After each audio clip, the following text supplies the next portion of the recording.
ხალხის პარტიის თავმჯდომარე და პრეზიდენტობის კანდიდატი კობა დავითაშვილი წინასაარჩევნო შეხვედრებს განაგრძობს.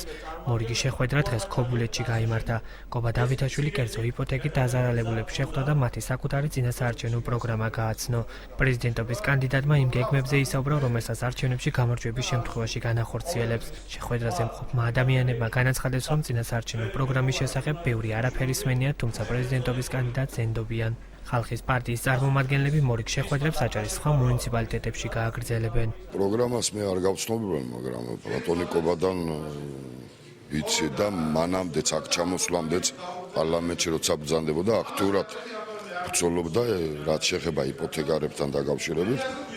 აქტიურობდა ძალიან მანამდე ბევრჯერ შევხვედრა პარლამენტში და ვიცი მე ადამიანის აზრი რომ გულთან მიაქვს ნამდვილად ამ ჩვენი გულისკეველი. გავაცანით ჩვენი პრობლემები, ჩემი ქალაქის პრობლემები, თავიდან მოგობდე მოვუყევით თუ როგორ გაგვაცურეს 94 ოჯახი სესხებთან დაკავშირებით.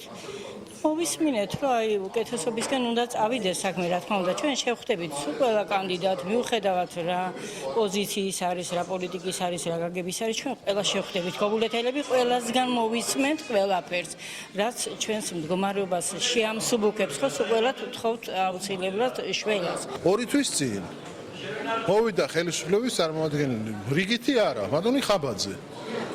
აჭარის მთავრობის ხელმძღვანელი და დაპირდა მათი პრობლემის მოგვარებას. გავიდა 10 დღე კი არა, როგორც დაპირდა, არამედ 2 თვე და ეს დაპირება აღმოჩნდა ტყუილი. მე საქმეები მიკეთებია განსხვავებით მოსიტყვე ადამიანებისგან. ყველას ახსოვს, რომ აყინული პენსიები დაუბრუნე. ხა 700.000 კაცის ოჯახში ჩემი ბრძოლით შევიდა შედეგი.